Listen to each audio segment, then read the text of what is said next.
joining us on 13 Plus. I'm Mary Cole. We're going to bring in meteorologist Corey Coates for a look at what's going on outside. Because if you've been out there, a little gloomy, a little wet in some places too. So, yeah.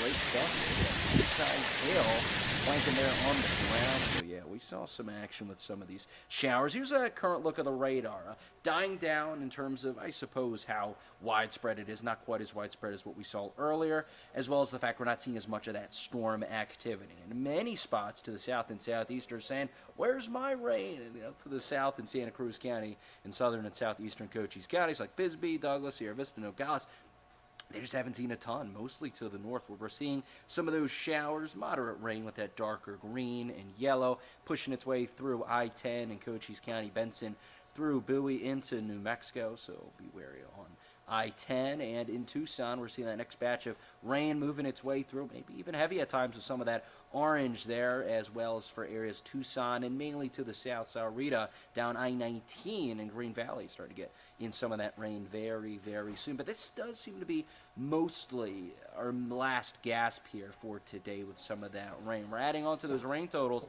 here in Tucson as it stands right now, 36 hundredths of an inch for that rain so far today. And we'll zoom it out again in the Tucson metro because we're not just seeing that rain, we are also seeing that snow, where it's currently snowing right now on top of the mountains. You can see that blue outline there. That's what Summer Haven looks like. It is dark now, but you can see that snow on the ground and the roads there. They're thinking to get about 3 to 6 inches there. So here's what we're thinking tonight's rain chances. So this is mainly after the next hour or so. When can we expect to still see that rain sticking around the showers?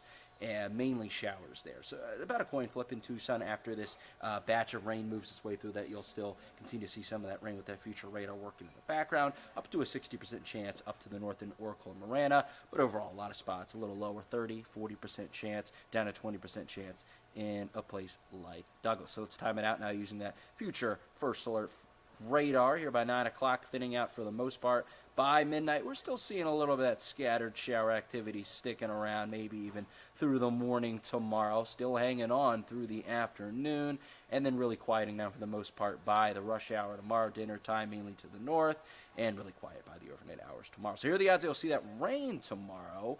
And like you saw in that future view of our radar, not quite as widespread as what we saw and as impactful as what we saw today, around a 20% chance in Tucson, the farther north and west to go, down to a 0% chance in Idaho, only 10% chance in the northwest in Marana and Casa Grande, 30% chance in Green Valley, and Nogales to end the week. It will remain cool, not quite as cool as what we saw today, but still unseasonably cool tomorrow to end the week on your Friday, only in the low 60s in Tucson, in the 50s out east, a little warmer out west. We'll get up to the high 60s in Casa Grande and Ajo. Cologuard Classic kicks off tomorrow and runs through the weekend. Well, just in time, right? Still a slight chance for those showers Friday, but certainly they would have much rather had the forecast that we have tomorrow than what we had today, and even better Saturday and Sunday, where we won't see any chances for rain, clearing up, getting warmer to 70 Saturday, and maybe even close to 80 by the time we get to Sunday. All right, so here's that 7-day forecast. Slight chance of showers to end the week, remaining cool. We warm up through the weekend, sticking in the high 70s through Tuesday.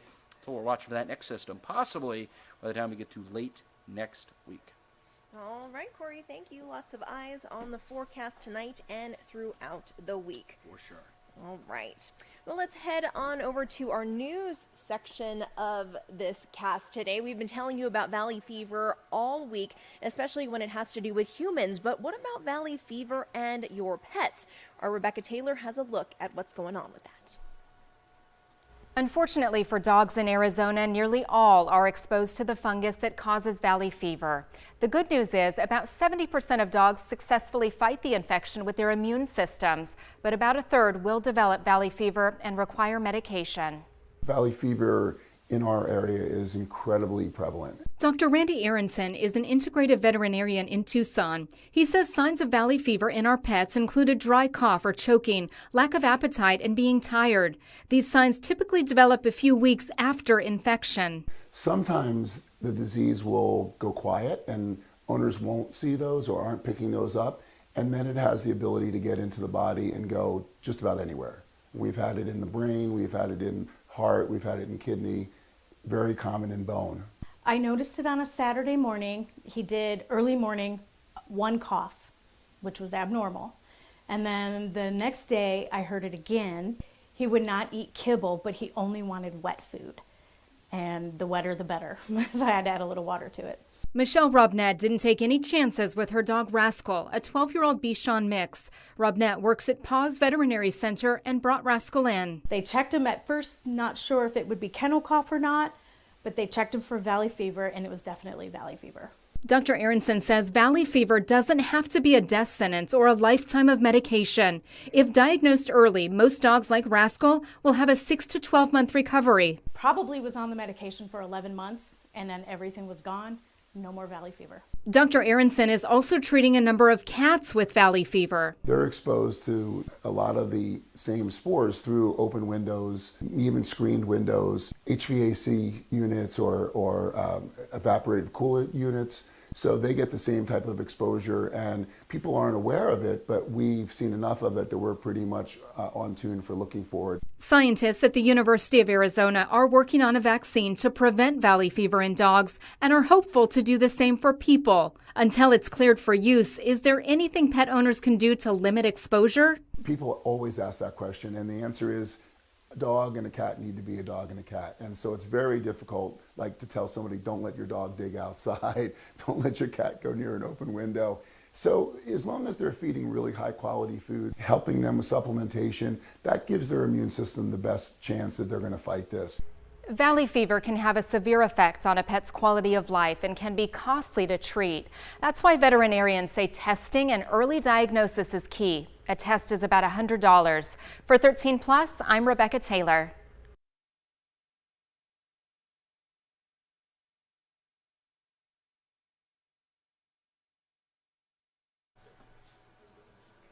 We hope you're having a great evening. Here's a live look of Mount Bigelow. Can't see too much out there. We're going to have to switch it to night mode, but you can see that there's some snow on the ground out there. Pretty chilly for some areas. We hope you'll join us for 13 News Live at 10 for more of your weather and news headlines. Have a good night.